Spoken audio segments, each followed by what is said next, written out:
All right. Hello, coffee makers, not coffee takers. He is the master of cyber farms, Professor B. Nash Jr., and I, the people's chief, Dr. Joseph J. Miller Jr. We're your hosts for the Cyber Coffee Hour. The Cyber Coffee Hour is a product from Mount Vernon, New York, and we're excited to share our experiences and stories with those of our incredible guests. Our mission is to impart knowledge, enhance understanding, and cultivate a sense of community in the expansive world of cyberspace. So for today's show, we'll have a coffee chat with the Associate Professor of Cybersecurity Education at the University of South Florida, Dr. Nathan Fisk. Dr. Nathan Fisk is an Associate Professor of Cybersecurity Education at the University of South Florida and the Community and Outreach Academic Director for Cyber Florida. Dr. Fisk's work broadly examines cybersecurity and hacking through a social perspective, focusing on the role of cybersecurity hacker communities as gatekeepers to the workforce. He is the founder of the 502 Project, an NCAE-C-funded effort to develop a scalable, facilitated cybersecurity community connecting nationwide cyber education events. Dr. Fisk is among the inaugural group of Fulbright Cybersecurity Scholars and is the author of Framing Internet Safety, published by MIT Press. Now, in his 10th year, he additionally serves as founder and managing director of the USF CyberCamp, a high school cybersecurity summer camp program grounded in the Tampa Bay cybersecurity community. Dr. Nathan Fisk, welcome to the Cyber Coffee Hour. Thank you so much. I'm glad to be here. Appreciate the invitation. It's a great afternoon to be hanging out and talking about cyber stuff. So yeah, thank you. Yes. It's always a great day to talk about cyber. So again, we're definitely Look excited to forward have to it. you on. And part of that, I understand, as just catch up a bit. So I understand you're a bit of a social scientist. I don't know if you want to kind of elaborate on that a little bit. Yeah, absolutely. That is the way I tend to talk to people about myself is I'm an IT and cybersecurity guy turned social scientist. And that's just because of timing in a lot of ways, right? One of the eldest millennials. I had the tremendous misfortune of being that kid that was told as I was graduating high school, "Oh yeah, guys, like you're not even going to make it through college. They're going to be giving you a six-figure salary to be doing IT work and cybersecurity right out of the gate." And then I graduated into the dot-com bust, and there were no jobs. I couldn't even find an internship. It was almost impossible. And so I cut my teeth at a pharmaceutical company doing IT and telecom work and kept going, but it was really difficult to find work. I got kind of involved with doing research as I was going through my master's degree, specifically hanging around a guy doing cybercrime research and policy work. And what I kind of found out working with him was that the people were just as interesting to me as the machines. And more importantly, that when I was thinking about cybersecurity, all my focus was on the tech. I kept, a lot of people say, focus on the tech, don't ignore the people. At least back in my day, that was the way professors would say that to you. And I thought that was it. But then I realized it was way more interesting to talk about the people, why the people were doing what they were doing, how they were doing what they were doing, how they understood the technology and what they were doing with it, than it was to just talk about the machines themselves. And once I could kind of level up and think about that system level, a lot of things started to open up for me in my thinking around cybersecurity. And that kind of led me into the PhD slot. And now I'm a kind of, for those of you who know Jane Goodall, a lot of people talk about the degree program I went through, Science and Technology Studies, as kind of like, it's not gorillas in the mist like Jane Goodall is. Instead of gorillas, it's the scientists and engineers that we stand around and go, that's actually culture what you're doing there. And that makes a lot of people really mad. But here, I do that to talk about hackers and hacking, right? Right. A lot of this stuff is cultural and social, and a lot of that falls by the wayside because everybody's focused on the tech. So I talk about the people. That's awesome. That's awesome. As we are getting ready for the holidays are coming up. I guess how are you doing as you're preparing for that? Doing really well. And I'll share, I will just say, there's almost no better time to do interesting cyber stuff than the holidays. So I've got my Christmas tree all wired up to ESP32. Got all of my AliExpress LED bands, all individually addressable. A bunch of friends of mine are currently daring me to try to get the tree itself to play Doom, which I think is just Oh, wow. vaguely within the realm of theoretical possibility. I think I can do it, but it would just take so much effort, and I don't think I'm going to do it this year. But I am excited that I can address every single light bulb on my Christmas tree this year to make it do whatever I want, which is, overkill, but fun. I could also do Wi-Fi DOS attack from the Christmas tree, technically. So Oh, wow. also fun. Fredzo, how about you, sir? Same, just prepping for the holidays. Finally got my decorations up last weekend, which was kind of a bit of an adventure. Not as hackathon worthy as Nathan's there, but you did give me some ideas. The second side of the fence is I finally finished up a pretty long class for pesticide application. So I'm a licensed pesticide applicator in the state, which took a lot out of me. The school has been taking a lot out of me overall, but I finally quarterbacked that and landed Thursday. Prior to the weekend. And this week, yes, Christmas stuff. I'm hustling, trying to get my kids' gifts hidden away so they don't find it. And then I'm going to do the whole route of Christmas tours in my area. So probably after the show here, we're going to hit up a show and walk the park and check out all the lights and stuff. Nice. Oh, that's what's up. Yeah, and for myself, I have my two boys. They're gonna be flying in actually this coming weekend, so I'm looking forward to that. It's crazy because my oldest son, he just turned 15. He just turned 15 on the 9th. Nice. Which is crazy because in my mind I still think of him, holding him in my arms. So like now he's getting all tall, boy's getting all deep and everything, and he's playing basketball. No, I'm just really proud of him. And my youngest son, he's active. He's more into football, so he wants to get out there, start playing football. He's 12, so it's crazy. I mean, they're just growing up pretty fast. So when we do that, we'll be heading out to family and spending time with them for Christmas. And then outside of that, just still staying focused on I'm working through my Destination CISP book. Still have my goal of working on getting my CISP by the end of January. So doing a bunch of reading, practice exams, all that stuff. Burning out my brain, all that. So, can you say the title of the book is Destination CISP? Yeah, Destination CISSP. Nice. Yeah, I think the organization is called Destination Certification, but the book is Destination CISP. So, but it's pretty good because I've gone through a couple of other textbooks, and this so far is the one that's been keeping me engaged. Because some other ones that were kind of dry, and I just lost interest. But this one is keeping me. The way they do it is very streamlined, and it really hits to the points very well. It's very good. And also watching like their mind map videos, they have like a whole playlist on YouTube. So the content is really good. I'm able to take good notes, and it's sticking. So it's working. So all right. So again, we have Dr. Fisk with us. So love to get started here. The first question for you, sir. So as an associate professor of cybersecurity education, how do you see the role of cybersecurity hacker communities evolving as gatekeepers to the workforce? I'll return to this a little bit, I'm sure, a little bit later in the conversation as well. But I think the biggest thing right now is on the inside of the community. Right? And again, part of the reason I talk so much about, and which is what I do, I talk a lot about the hacker community and the cybersecurity community as real gatekeepers to the workforce itself, right?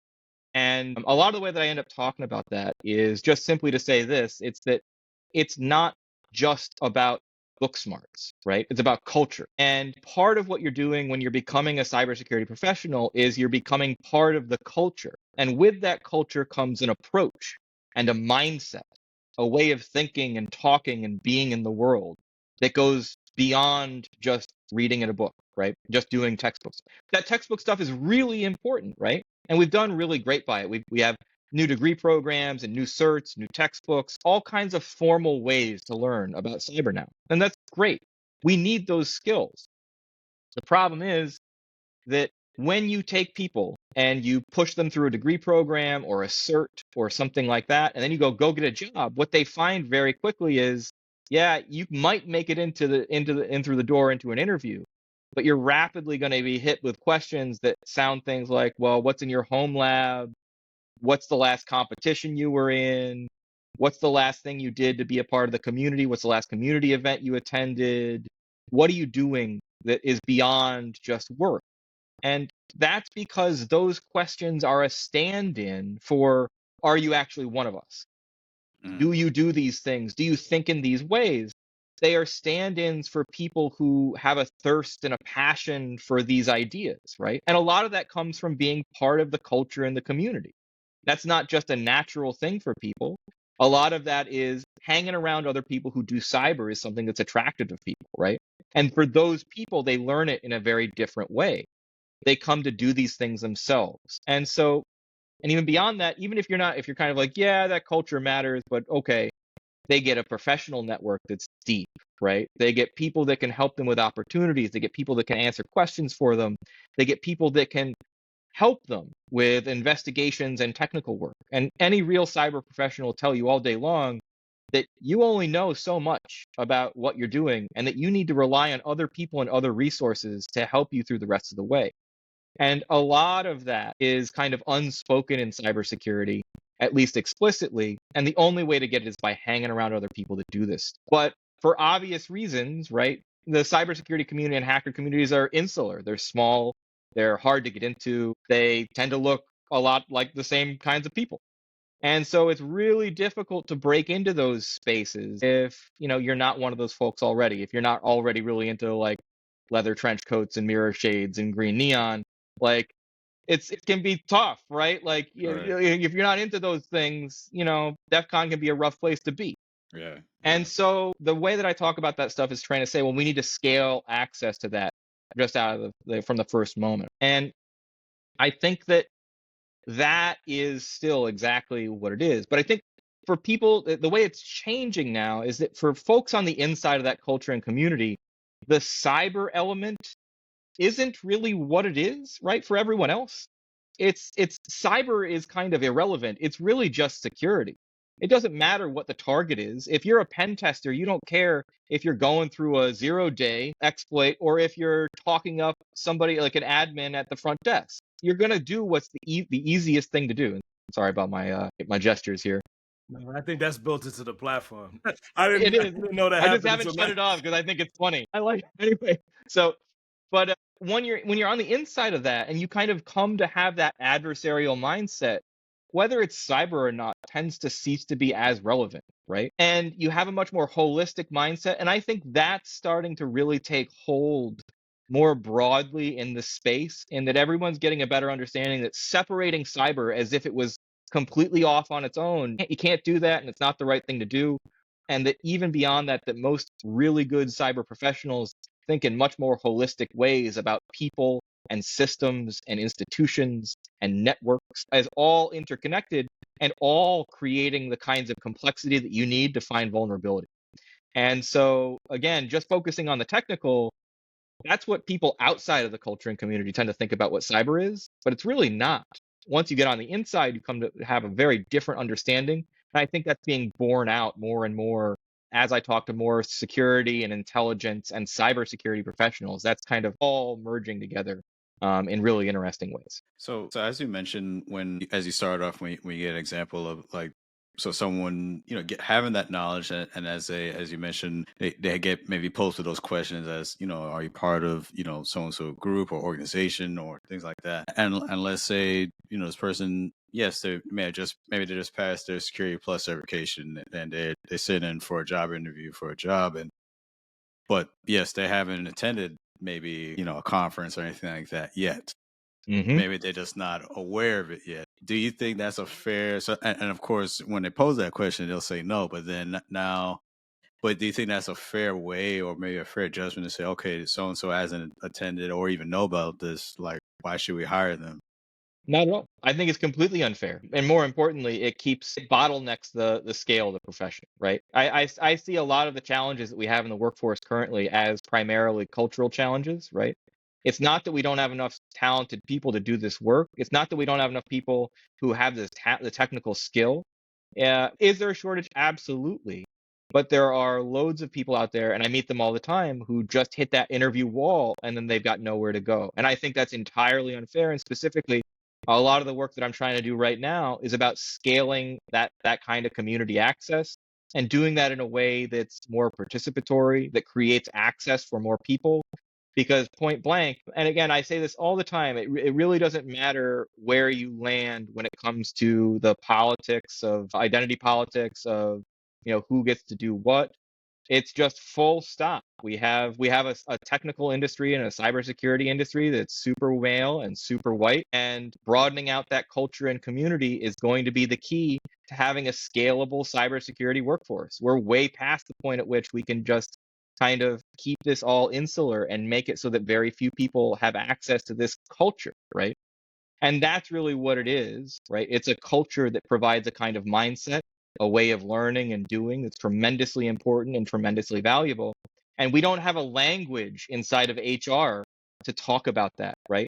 And so it ends up coming out in these questions, and you'll hear it every time you hear passion, every time you hear hands-on, every time you hear needs 10 years of experience in the role for an entry-level position. Those are HR professionals not knowing how to talk about the culture of cybersecurity as something that they're looking for. And you only get that by doing it, by hanging around with people, by being a part of this stuff in a way that really changes how you think about these things and how you can learn quickly on your feet. And that's valuable to the industry and the people who are hiring for it. We just don't have the language or the understanding to really figure out, on one end, how we produce that. That's my big kind of research challenge.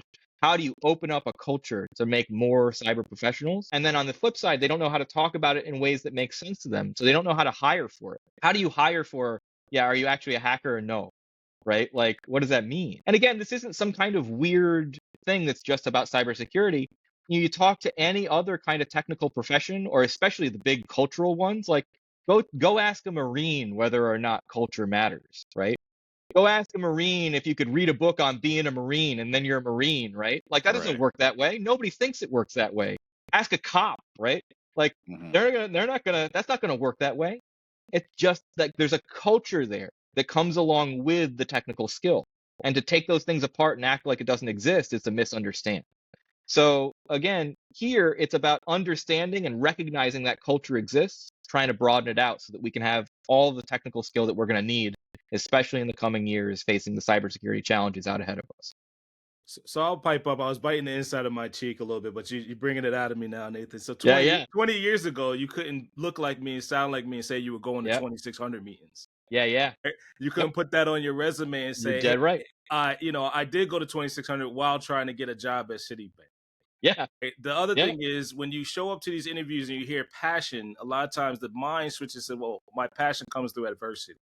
I had to hustle to get here. Right? Yeah. And a lot of folks in the industry could write letters and sound off, because the other book that I remember reading was called The Masters of Deception. Yeah. Right. So It's that on book my was one of my favorite reads, especially looking and sounding the way I do and being from where I was from, because that was started over a gang war. Right. It was started over a racial gang war of proficient hackers, because it wasn't cool to call yourself a hacker back in the day. The second thing is, if you ever said that, chances are if you looked and sound like me, you were going to jail. Yeah.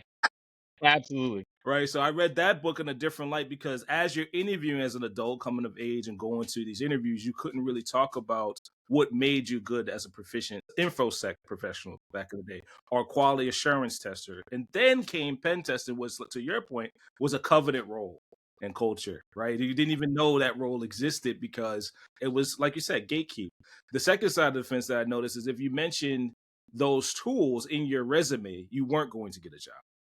And so to your point, you say, well, why do all the white guys get to have the fun? Right? Like, and that's my next read. I didn't know that book existed too, but that's another one of my reads that I'm adding, because you can't add Kali Linux and Metasploit in the last 10 years to your resume and not get a side eye, and understand what you can do in your own time, on your own dime, in a home lab often exceeds the HR rubric.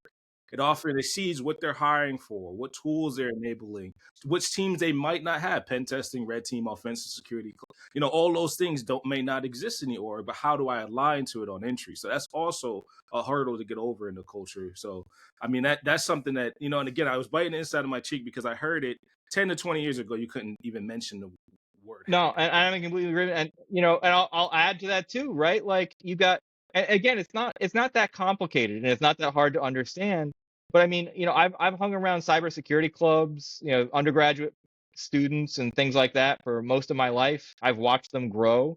And I remember, I've talked to young women who just come to me and they say, hey, look, I really want to be a part of this club. If I'm a part of this club, I get access to their Discord where they've got generations of people out in the workforce who take them seriously and give them opportunities. But I can't hang around in there because every time I walk in there, every single guy in the room thinks it's a dating opportunity. And I can't learn anything because I'm getting hit on every 3 seconds and I can't focus and I don't want to be a part of that stuff, right?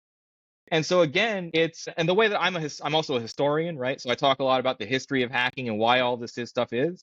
And again, it's not because, white folks and white dudes in particular are like the lords of technology. It's that we marketed the personal computer back in the 80s to white executives and white teenage like guys because those were the two categories that had the money to buy those machines. And if you made so they did that on purpose to get the most money to get these machines and businesses off the ground. But that had a major historical impact because now you don't look like that. Everybody thinks that technology is not for you. It's not part of the culture. You'll never break in. You're never going to be that like, and even if you like that stuff, do you want to be that nerd in the basement? Like, is that an image that like gets you excited? Broke in. Yes, I'm with you, man. Like, I'm with you.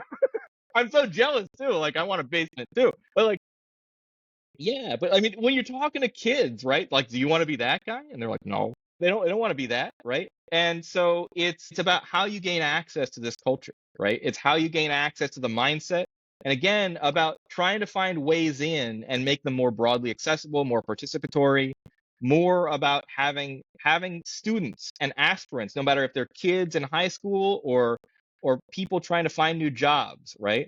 Putting those people in contact with real cybersecurity professionals. So that's what we're trying to do, and making sure that they make those connections and forge those bonds and create that community in a way that makes sense to them, because it can be something bigger.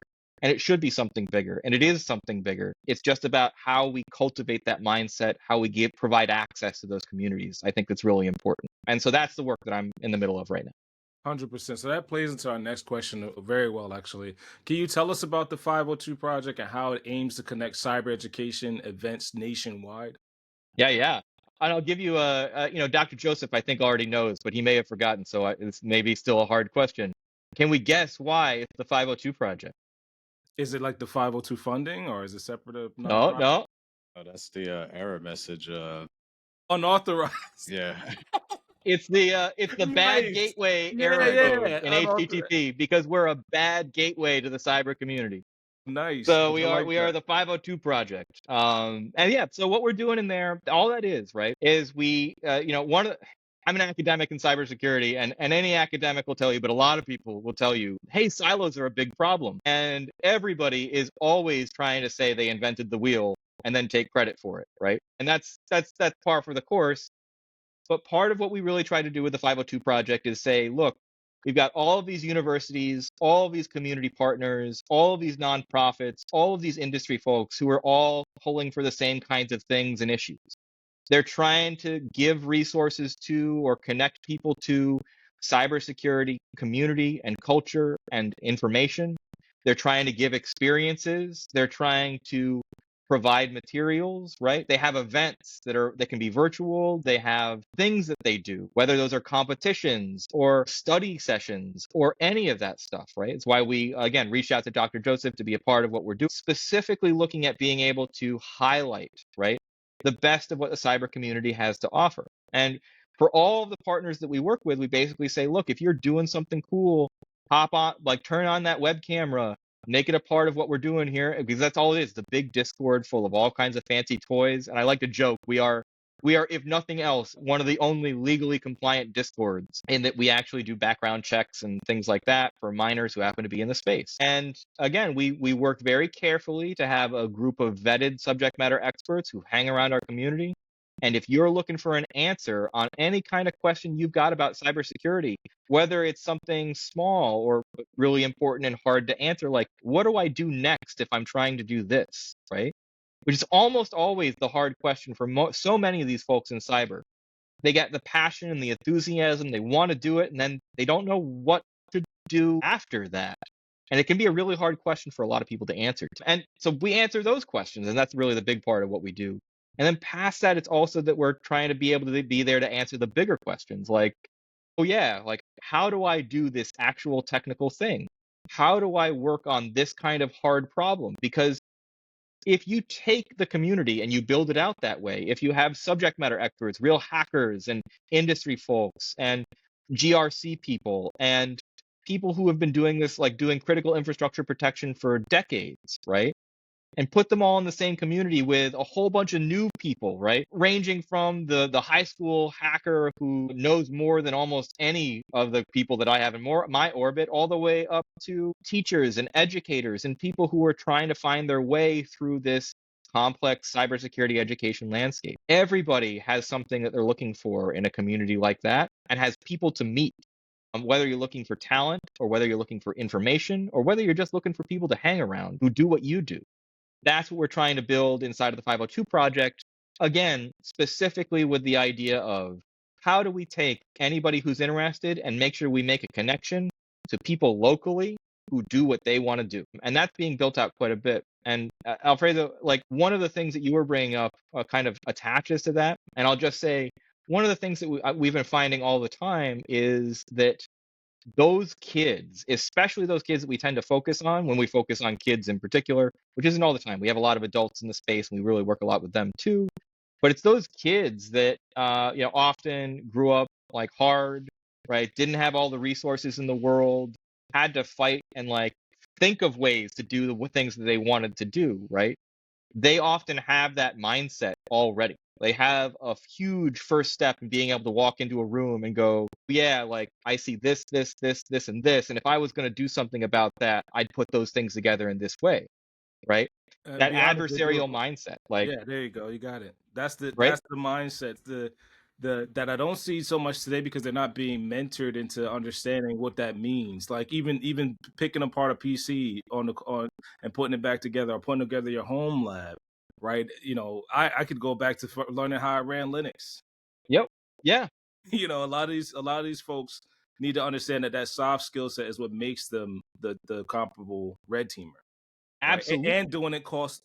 Let's talk about cost to the attacker. Right, that Hmm. person's going to optimize their cloud more efficiently than you optimize the whole organization's. Right. Right. Right, because they can't afford an Amazon bill, or they can't afford, whatever the case may be, to run their operation. So yeah, I'm digging it. Now, how does someone sign up for the project? Just head over to 502project.org and we've got join links there. I will say, sorry for those of you under the age of 18. You do have to get parent permission and parent signature to hop on in there. And again, that's for the protection of all the young people that we have in that space.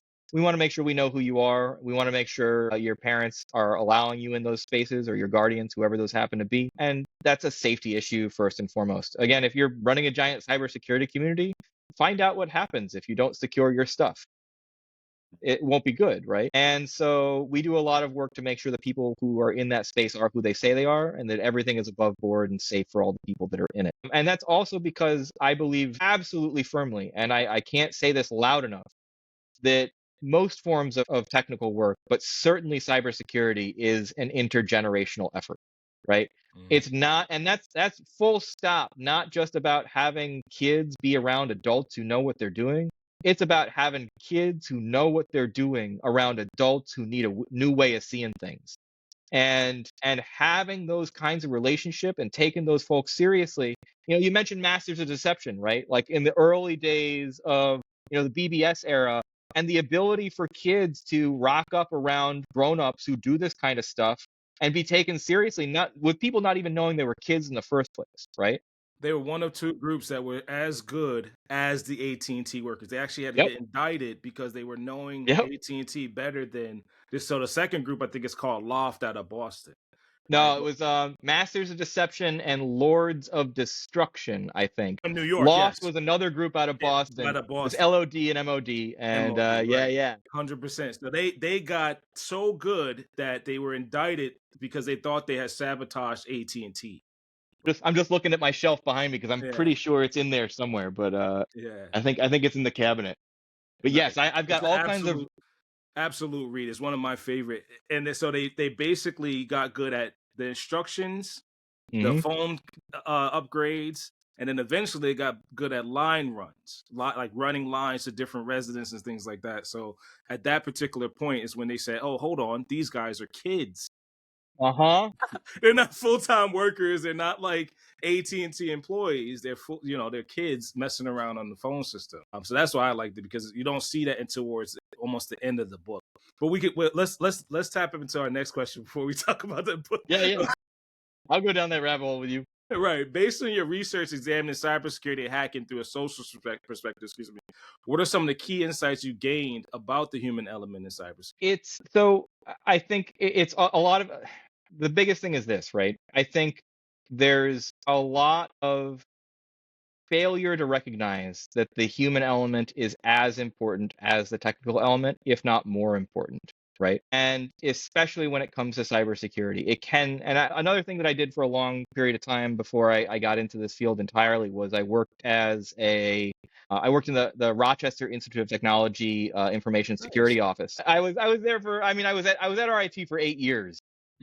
And then 9 after I came back to teach there for a year. But I used to boast that I had every single possible ID badge that you could have at the university. And so I was working there for a little while, and I was doing communications and training. So I was the guy who was training users on how to stay safe, doing all that hygiene stuff and all that cybersecurity work. And one of the things that struck me was, and I also did IT work for years, right? Doing that help desk stuff. And everybody, I think it should be required watching, should go out and watch the Jimmy Fallon SNL skits about the. And the reason for that is just simply because he gets it so right, both in terms of the ways that like everyday users hate IT people and cybersecurity. And IT and cybersecurity people kind of also hate the users, right? And so in the field, and I'd encourage everybody who does cybersecurity, if you haven't gone and looked up BOFH, which is a bastard operator from hell, go check out those stories. Like if you've worked in IT even for a minute, man, like there's gonna be something in there that you're gonna be like, man, I was there, and it's super mean to everyday users, but you're gonna laugh real hard, right? But all of that, right, demonstrates that there's this huge cultural difference between everyday users and most people in an organization and the people who are there to do the work of supporting them and securing their system. And that's a cultural divide. It's because of the way that we mark out who cybersecurity workers are. It's because of how we tell cybersecurity workers to think primarily in terms of security rather than in terms of workflow and efficiency and the way that the rest of the business operates, right? And so by creating this incredible divide, we often do ourselves a really big disservice. And even beyond that, again, culturally, some of the ideas we have about how we work with other people as cybersecurity experts or other users is really kind of antagonistic. My favorite example of this is just the simple phishing exercise, right? Where IT and cyber people won't tell anybody, but they'll surprise everyone with a round of phishing emails that is, oh, don't click on that or we're going to get you in trouble, right? You're going to go through a lame training that you're going to make you really sad that you clicked on that link. And all you're doing there is creating tension between organizational units. You're making it so that users don't want to hear you. They don't want to listen to you when they say, when don't do a thing. They're just going to be mad at you, right? And they're going to be mad at you for no good reason. Instead, you really have to think of different ways of relating between organizational units in that way. What happens if you turn it into a game? What happens if you announce that you're going to be trying to break into everybody's stuff and that you're going to be given prizes if people find you out, right? What if you start turning this not into a like, no, you can't do these things and I'm going to slap your hand the next time you click on that phishing link, but into a, no, you guys are the front line. You guys are part of this with us. We need your help to find these things. And when you do, like, we're going to show everybody that you did the right thing, not cut you down because you did the wrong thing, right? And reorienting security in those ways about bringing those units together culturally, about having human bonds and interactions that serve the organization, I think are really, really important and part of the key challenges that we face inside of cybersecurity today. And that's part of those kinds of examples, right? Where simply the culture of how we talk about and think about these things get in the way of doing really good security more often than not. So yeah. I mean, I'll take that real quick. I think there is a culture for it, and I'm almost getting shivers talking about it. But if you go back, 10 years ago, you couldn't have the pen tester talk to an executive and say, "Hey, by the way, you should upgrade this software," because it was like, "You're telling me I'm not doing my job." And then if you talked over to the fence to QA or software engineer culture, like, "What do you know about the code? Why are you on the soapbox?" Right? And this is not just me. This is from talking to folks in the industry too. But what happened to pen testing over the last 10 years? There is a kind of like shady practice now that we know called bug bounty hunting, where you do build in that human inference and you do get to sit down and say, "Hey, development team, look at these vulnerabilities that stacked up over 6 months. Can we work on it together?" Right. But now that is buttoned up against the company culture that you said, because those are incentivized, right? It's the non-incentivization too that kind of needs to happen with the community of humans saying we could do this together instead of Absolutely. it being, like you said earlier, adversary. Like, what are you gonna tell me about my code and how to run my company? It's not your father's company, right? Like, and that's why we're seeing this, like, to your point, this spiral of anti-culture. Like, we don't have to listen to those testers, or we don't have to listen to somebody shows up with that on their resume, because we don't have that in this organization. Right. So that plays into another good question that we have. You said you have a book. Your book Framing Internet Safety was published by MIT Press. What inspired you to write this book, and what are its main takeaways for our listeners, for our coffee makers? You guys don't read that book. Don't read that book. Oh, I'm too late. Wait, hold on. Let me get my Amazon up. It's a good book. I'm proud of it. It's great. I really like it a lot. A, it's more of an academic book, and B, it's about internet safety, right? So it's about kids and the internet and how we think about that stuff.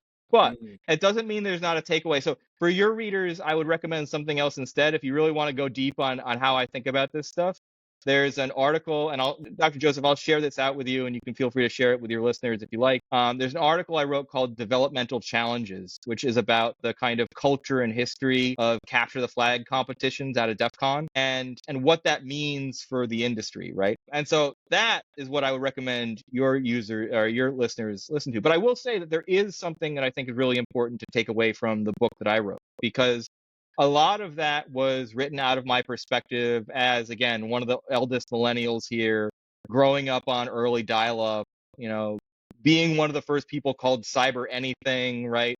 And feeling this incredible sense of weirdness as all of the older people around me suddenly began talking about porn and cyberbullying, and especially cyberbullying. I was like, what does that even mean, cyberbullying? Why is that? Who made up that phrase? All I could think of as a kid was it was clearly out of touch grown-ups who came up with the idea of cyberbullying, not the kids themselves. And it turned out, after I did a whole bunch of historical research, that was absolutely the case. That for kids who had been growing up with this stuff, they weren't thinking about it as cyber and physical, right? That wasn't part of their thinking. It was just, hey, sometimes we're face to face and there's drama, and sometimes we're online and there's drama. And those are slightly different kinds of drama, but they're connected and they're all continuous, right? And so that, I think, is one of the most important takeaways that I can give to your listeners in particular, is that, again, back to this cultural conversation, the framing of technology really matters. So back in the 80s and the 90s, it felt normal to say something like there's a cyberspace and then there's a real world, and that those are pretty much different from each other and separate from each other. And so you get all of these ideas about the online and the cyber and cyberspace and all of these things that happen there with an understanding that that's almost different from your everyday life. Anybody who has worked with computers or social media or the internet or has touched a cell phone can tell you that doesn't work that way even a little bit. The cyber is a layer on top of what we're doing all of the time and continuous with our everyday lives. There's no separate cyberspace. The physical is the cyber and vice versa.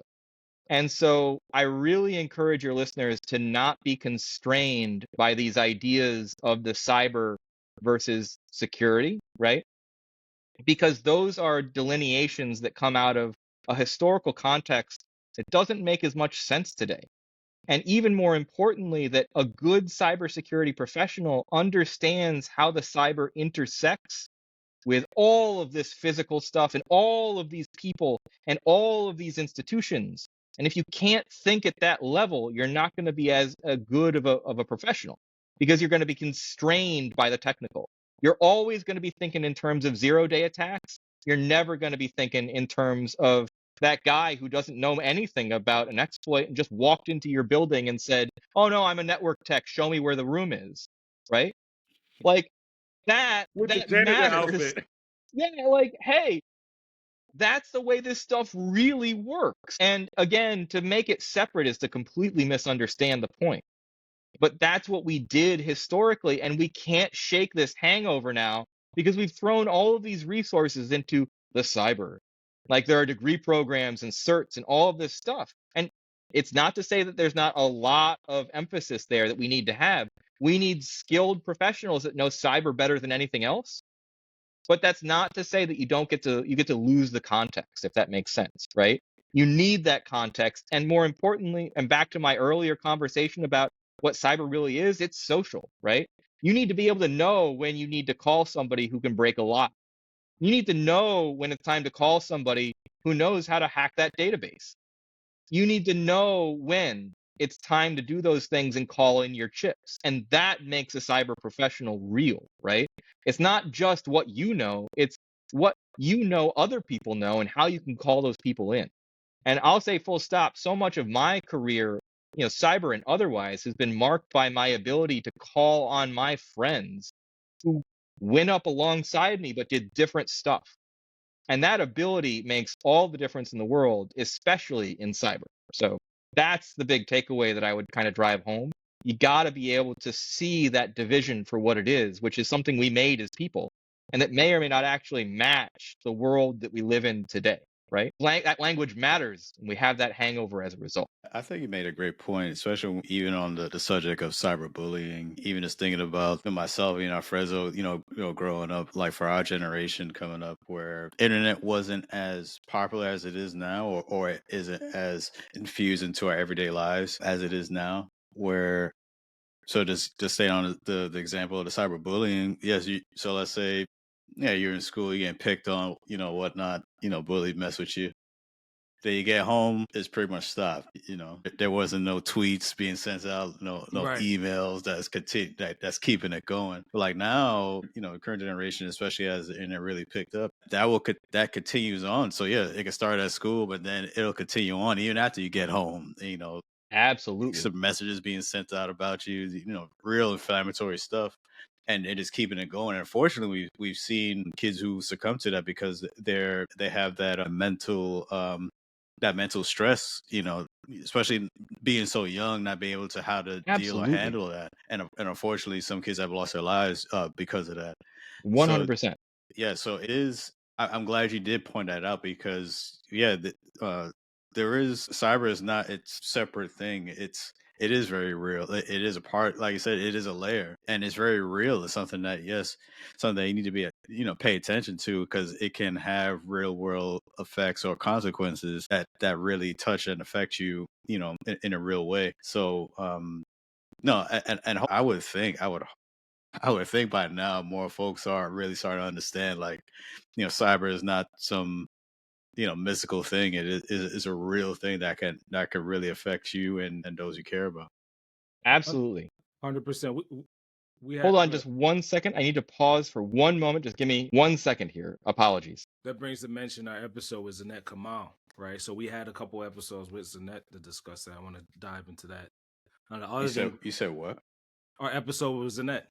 That dials into the content we did with Zanette and her speech. It also dials into a lot that we're going to touch on too with the cyber kinetic, they call it, or cyber physical, touching those relationships with people's buddies. Everybody's connected on Facebook. We might not be those out of touch parents, but there are still parents that are out of touch with. But why does this matter? Well, because it is 24/7. They are making it a physical thing where we meet on Twitter to discuss it, or we might meet at McDonald's, for example, or somewhere where it's like you are socially engaging that bully every moment of the day, right? And being engaged by them too, offsetting it. Some parents might not have that Mine's Alfredo, I'm sorry. I'm gonna give a quick countdown because that way I can edit Edit this it. part Okay. out. Yeah, No, yeah. apologies. No, it's No all worries. good. I got invaded. Someone is up from their nap way early. So, yeah. All right, yeah, and we'll keep this going because we do have the second half, and then No again problem. we'll wrap up here. So I'm gonna give a quick 5-second countdown, and then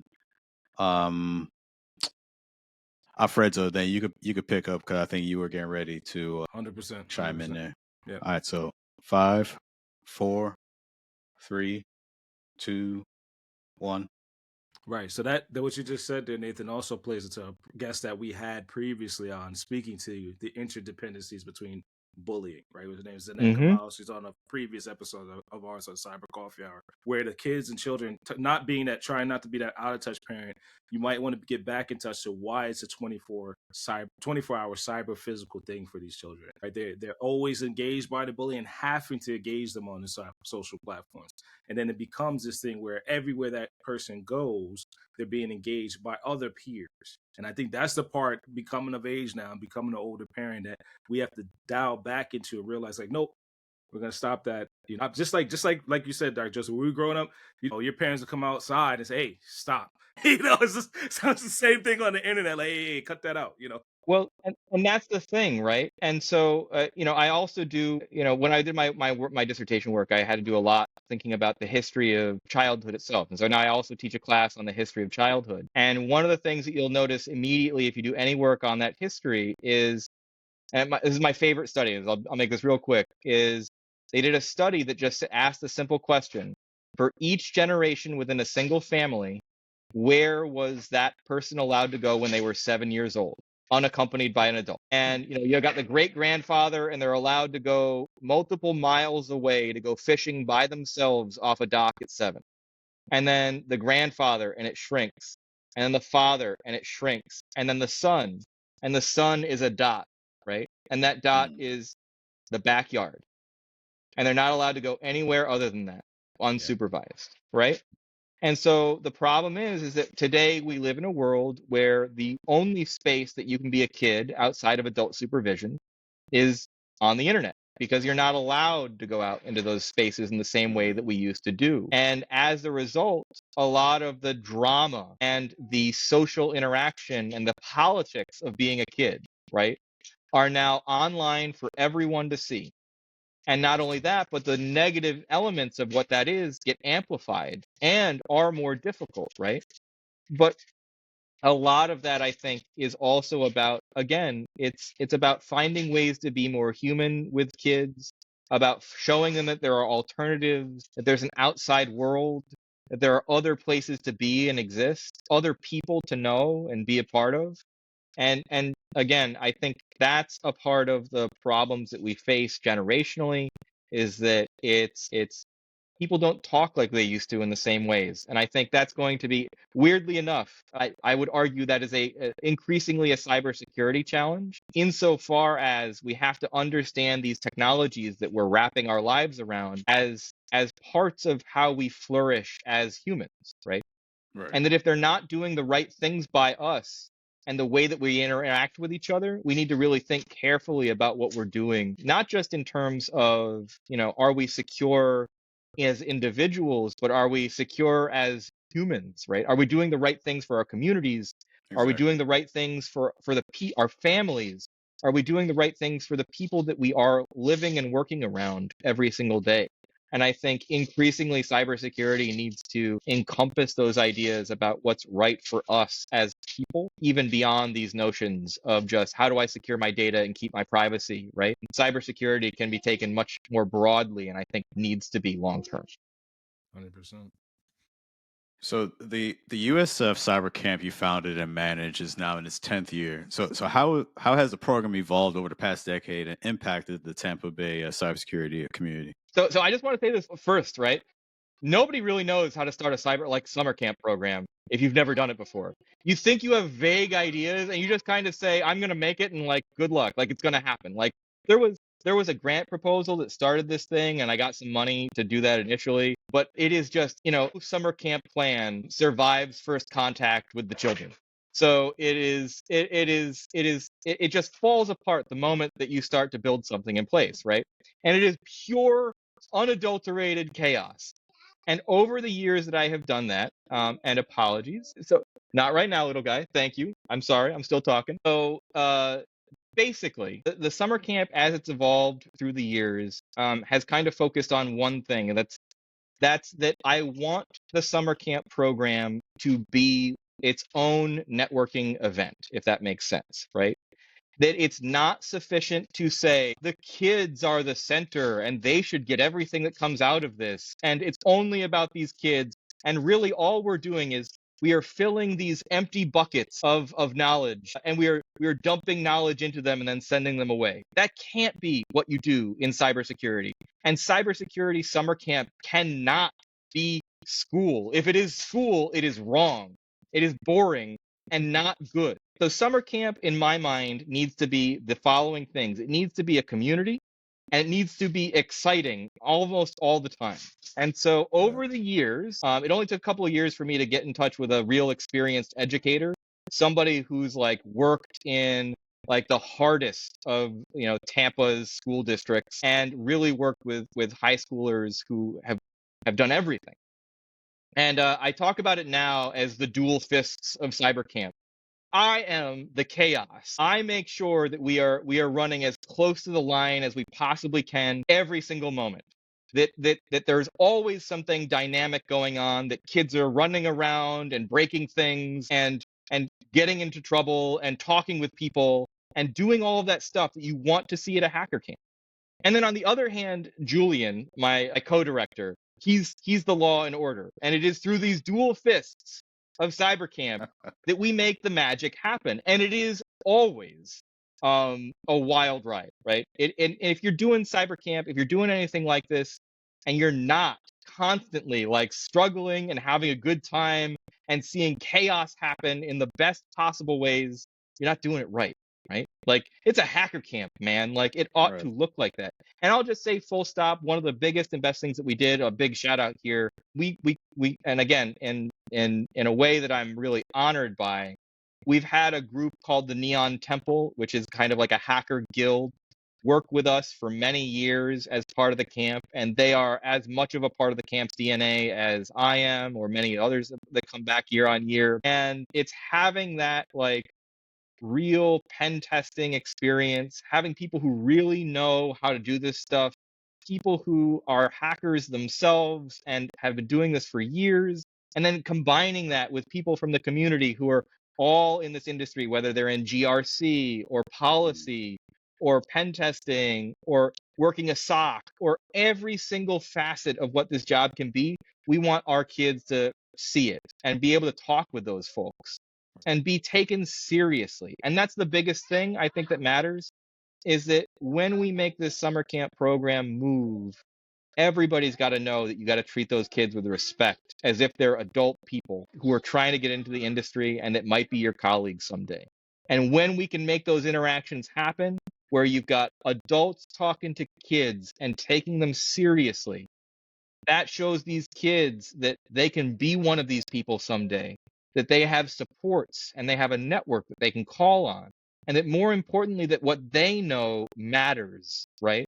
That what they know can be useful. And that's incredibly important to try to build out in a camp like this, is trying to find those interactions, making that stuff happen. But I will stay full stop. I have very little respect for programs that just take kids and say, oh yeah, we're going to run you through 8 hours of coding today. Here is my 20 slide deck on how to do coding. Boring. Have you heard of Python, children? Please open up the compiler. Bring my Raspberry Pi up here and show you what it is. Right. Some of these kids like boring. Here's a really cool thing that you can look at but not touch ever. Like no. Like, you got to get their hands in it. You got to let them break stuff. You got to let them get loud. And that's the most important thing. We begin every camp program by saying, look, we've got people here from Cisco, we got people here from Microsoft, we got people here from Citi, we've got people here from local small and medium businesses. If you're here at this camp and you're one of the kids who are doing this thing, you should talk to every single person in this room and make your name known. Right. That you should get into their faces and ask them hard questions about what you want to know because they're here for you. And the flip side of that equation is talking to real adults who often have no idea how to interact with high school kids. They get scared and run away and will go into little rooms and hide from the kids so that they don't have to face the judgment of the kids who, again, are looking at you as to whether or not you're cool, because that's real also, right? Those kids will judge you if you're not cool. And yeah, adults need help with those interactions too. And so doing a real camp program, in my mind, is about making that community, but it has to be facilitated and it doesn't happen all by itself. But that camp, the further it goes off the rails, the better it is every single year. Absolutely. So again, we have Dr. Nathan Fisk here on the Cyber Coffee Hour, part of the Alive Podcast Network. Very excited to have him on, and as we transition and just learn a bit more about him and things he likes to do, and I think it should be a treat for everyone here.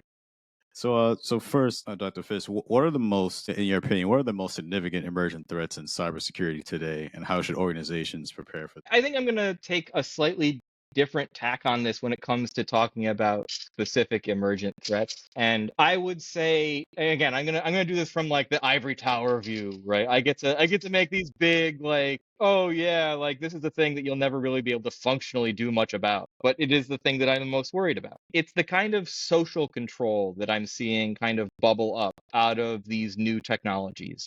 And whether we're talking about, on one hand, social media platforms that collect very significant amounts of data about individuals, the kinds of data that you would need to be able to control populations, even if only in small ways, right? Through nudges and through very careful large-scale data analysis.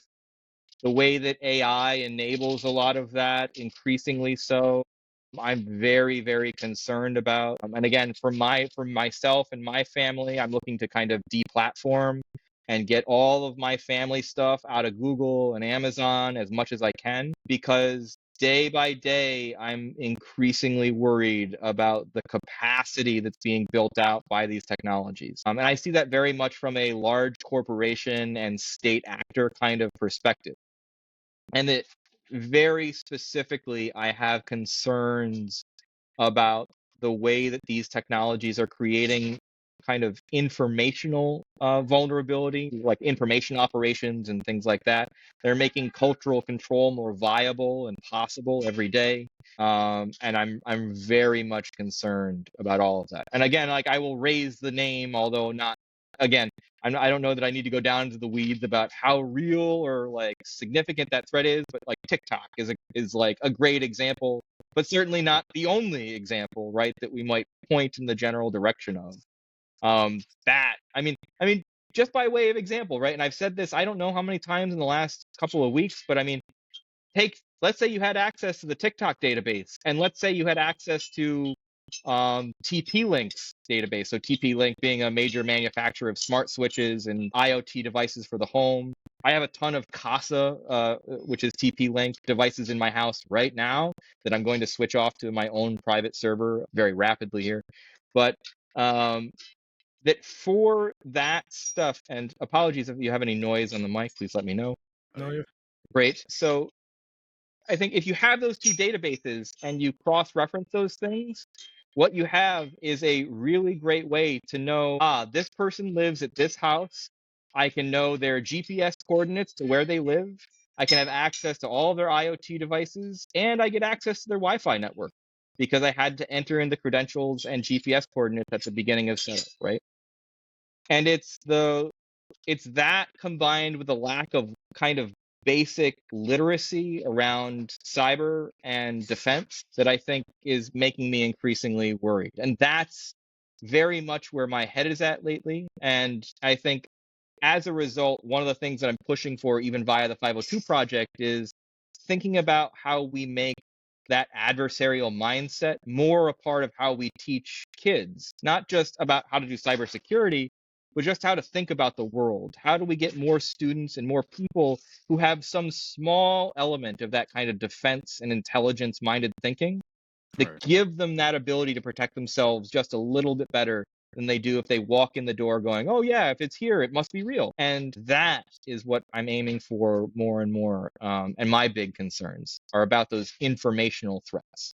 So I'll pause there. What was the first piece of technology that sparked your interest in cybersecurity?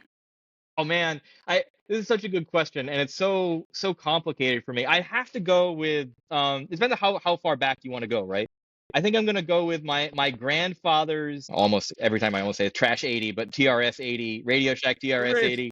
Man, like I remember, like especially this time of year, I'm like deeply nostalgic for it, right? Because he used to write these programs that were like happy holidays with like Santa like riding back and forth, the reindeer on the screen. It would play music. Yeah. And like I remember that keyboard and that screen and like thinking about how I could code stuff on it. And it wasn't necessarily cybersecurity, right? It was just, and I think that's also a thing I want to say to people about this is like what gets you interested in this stuff. For kids, it's having access to power, right? Having a machine that will do what you tell it to, no matter what, right, is exciting and powerful. Being able to pull apart these machines and do something cool that you're not Right. supposed to with them, Yeah. that's power, and that's what makes it cool, right? And that's what brings you into cybersecurity. Like, same thing for kids that are gamers and like doing trainers and hacks, right, on like large online games, or those kids that were pirates and are cracking like copyright protection off of stuff, right? That stuff, it's Add not that to the resume. Yeah, man, like seriously. Yeah, I mean, real cyber professionals, you'd be like, yeah, I ran like X, Y, and Z pirate group. I ran those servers for 30, or like I ran those servers for 5 years and didn't get nailed. Like, that's no small feat. Like, you did Right. something real in the cyberspace. It's not that it was good and legal, right? We don't like that, but that takes real skill and passion to make that kind of stuff happen. And I know those guys, right? But that was, I think, one of the first things. And I think importantly, it's about having access to something that you can do something real with, right? Mhm. That I think matters and brings people into this field in the right conditions. Knowing that you can make the machine do what you want, even if it's not supposed to do that, that's real power right there. Like the fact that I can go crack open my internet enabled wall switch and reflash the firmware on it and put some kind of open source thing on there and then make my lights do all kinds of crazy stuff and stop being tracked by some weird corporation. That's great. Like that's it, right? That's the real hacker spirit. And it's not necessarily the device, it's what you get out of using it, right? Now, with that too, we're gonna tap into what would you say there's some key challenges that you faced during your journey to success, and how'd you overcome them? What was that one more time? What were some key challenges that you faced on your journey to success, and how would you say you overcame them? Journey to success. I always think that's such a hard question too, because I've been a major victim of the arrival fallacy. Oh, I'm being invaded a little bit, guys. I'm sorry. It's fine. So You know good. how it is. So, speaking of being Yeah! invaded, there Junior, we are. junior pen tester, social engineering. He Well, broke out of his hello, nap kiddo. and decided to come join me for this. So, Nice. speaking of challenges that I have faced on my way to success, this is a major challenge. Nice. One I like to have, but certainly a challenge. All right. What I would say there is, as I was saying about the kind of arrival fallacy, right? I have fallen victim to that, thinking like, oh, once I get to here, everything will be easier and like better and more comfortable, and I'll have made it. Mhm. It doesn't work that way. Nah. Often you finally get to that point, whether it's like, oh, I got that degree, or I got that position, or I got tenure, or whatever it is, and then things are just as hard or just as difficult. And I'd say that just to start. But the second part of that really is being often someone in a junior position and really struggling to find people who will take you seriously, Mhm. and having to work tremendously hard to stay authentic and to stick to my guns and to say, no, I may not have been doing this as long as you, but that's not how to do this thing. Or no, like that's not what I'm doing here, but I actually have something that's important to this conversation that needs to be incorporated into this project. And again, a lot of that has just been graduate students have in the past called me a rock in the stream. And What does that it's mean? just what's a rock in the stream, just simply the fact that I don't tend to drop my position easily. I will say it has to be this way, and we're going to do it this way because that's what my kind of professional context suggests. And being that and doing that is often tremendously difficult. And having to be in that position to say, I'm not going to yield. This is not the right way to do this thing. And again, if you're thinking about me and my background in history, trying to tell technicians and engineers that the social matters, that the cultural matters, that the network matters as much, if not more, than the technology, that's a really difficult thing for a lot of technicians to handle. And I know I can say that because that used to literally be me. I used to be the guy saying, no, I don't care about those people. Get that soft stuff out of here. Show me how to break this thing, right? Leave me alone in my data center. Yeah, like please put me back in the basement. Like that, right? And I know those people, and I was that person, and I know what that is, but it's really difficult to make change happen if you just keep doing the same things over and over again. And so that has been the most difficult thing in my career, is being authentic and knowing when I have something to say and saying it and then sticking with it. And that's been really hard to do. And that's the biggest advice I would give, is you got to be that kind of authentic. If you know something, then know something and stick to your guns, even when it can cost you something. So, yeah. And on a little bit of a lighter note, what would you say your favorite coffee preference is that helps you get through your day? A question I love. I am a burgeoning coffee nerd. So I'm not quite all the way there because I just don't have the time. Like I can only devote so much effort to making my coffee every morning. But I do have. I will say my shout out is to Happy Mug, which is a coffee roaster out of Pennsylvania that I think is fantastic. And so I tend to go with them as my primary source of caffeine in the morning. And I grind it out at my hand grind my beans and do all the weighing of everything out and but when I'm feeling particularly lazy and in a way that I know will yield actually better coffee, it's Cometeer. And if you haven't heard of Cometeer yet, go check them out. They built this like multi-million-dollar centrifuge to flash freeze coffee at incredibly low temperatures. And wildly expensive, but I can't make coffee that good in my house, and it's great. So check it out. It's my lazy Cometeer, coffee. you said? Yeah, Cometeer. It's really cool. Cometeer. Definitely gonna check that out. So, will they flash freeze and ship it to you, or how do they get it? Yeah. Oh, so it's a coffee pod, just like any other coffee pod. It looks exactly the same, except it's aluminum and it's frozen. And so you just take that coffee pod, you dump it into your coffee mug, and you either put hot water or cold water on it. What matters is that it melts, and you've got your coffee, and it's good. Like I can't brew coffee that good with my fancy coffee machine and my fancy grinder. Like, it's great. I can't recommend it enough. But it's also, they're shipping frozen hunks of stuff to your house, so it comes with a price tag. I'm sure. I'm definitely sure. Dr. Fisk, last question here. Lastly, are there any hobbies, interests, recreation activities that you enjoy besides cybersecurity? Absolutely. I'm a big gamer, obviously. I like both video games and tabletop games are a big thing for me. And I can't say that enough. Like, for anybody who's in cybersecurity, if you're not a tabletop gamer, like if you've never done a basic round of D&D or something like that, you got to do it, right? And that's just flat out.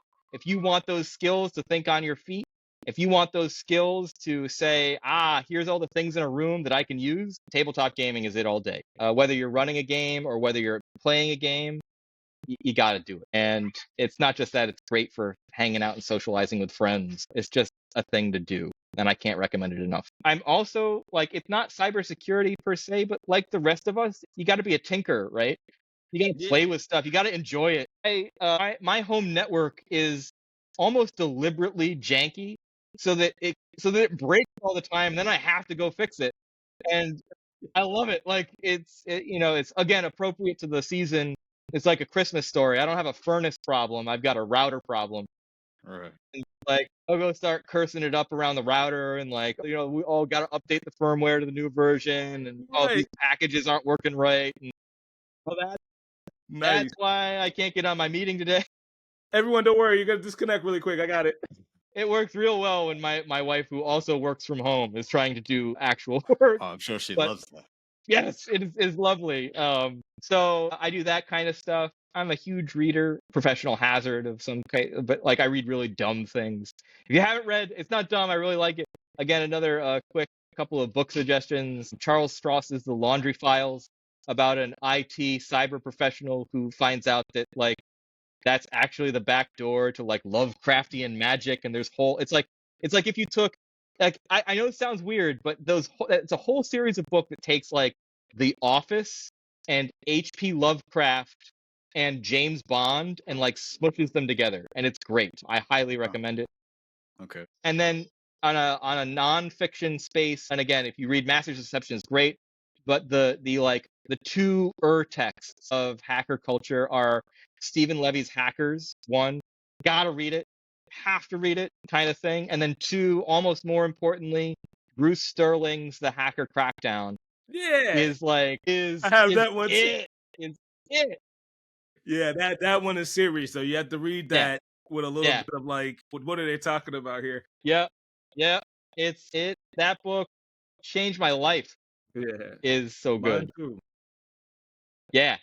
Awesome. But all that stuff, and I'll just also recommend a video game wise, if you haven't given Uplink a shot, old 90s game, like an old 90s hacking simulator. Okay. If you want the feel of like dialing into a whole bunch of proxies and then cracking a bank, go for it. Like one of the best hacking games ever made, Uplink.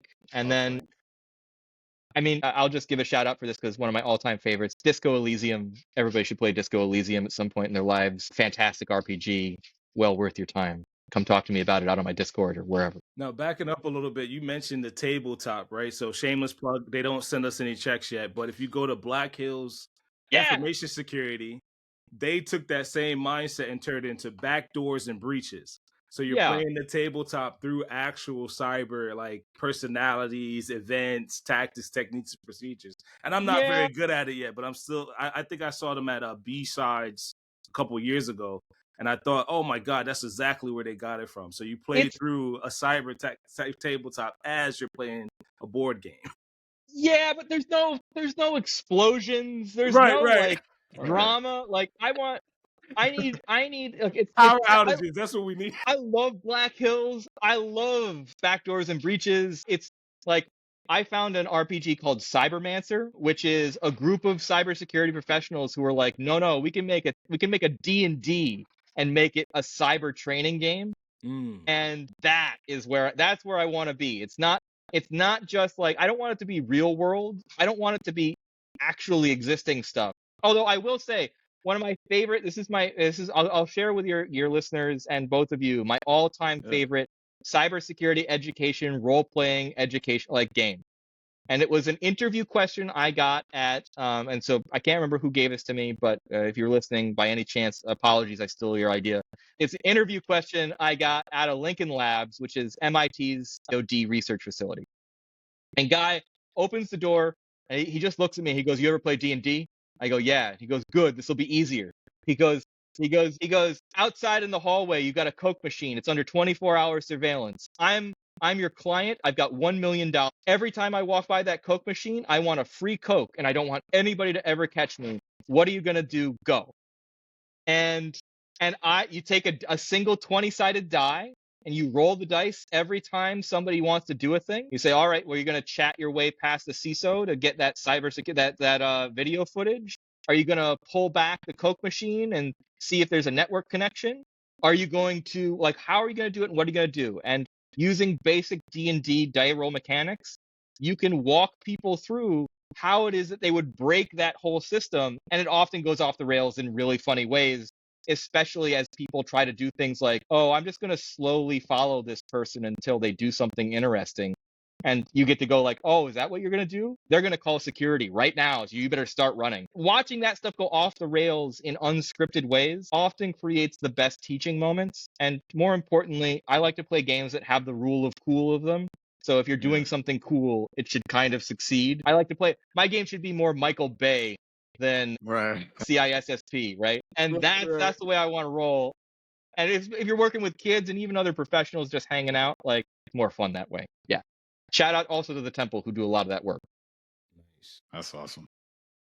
Well, Dr. Fisk, we had an amazing time with you today. Again, appreciate you coming through. And I guess lastly, before we let you go, if there's anything you want to share with our listeners. I don't think anything in particular. Come visit me over at the 502 Project. We'd be happy to have you. If you're interested in connecting with a community like that, if you're interested in being ideally a community member that wants to give back in some way, I can't say this loud enough. Like, I meet so many people that come to me and they'll say, yeah, like, I'm going to go into this high school and I'm going to talk to these 12 kids and it's going to be so cool. And all I'll say is, can you turn a web camera on? Can you let other people watch? Can you do this bigger? And if that's you, I can find a way to make your audience bigger, right? Good people doing good work deserve to be amplified, and we can find ways to support each other as a community. Please do that, right? And we're all in this together, and I guess that's my big takeaway for this is remember that this is a community effort, not something you do by yourself. If you're doing it by yourself, find your community and find your people, because it's going to make the difference, not just in the way you see the world, but in the jobs that you're going to be able to find something. Absolutely. Community is the key word. All right. Well, thank you. And thank you for joining us for another episode of the Cyber Coffee Hour, part of the Alive Podcast Network. If you enjoyed this episode, explore more engaging content in the Alive Podcast Network app. By supporting this podcast and nearly 100 other Black hosted shows, you can enjoy ad-free listening while contributing to a diverse range of voices in the podcasting space. We appreciate your support and look forward to sharing your insightful conversations with you in our next episode. Until then, keep brewing those ideas and stay curious about cybersecurity. All right, that's it. It's a wrap. We're out of here. Peace. Easy.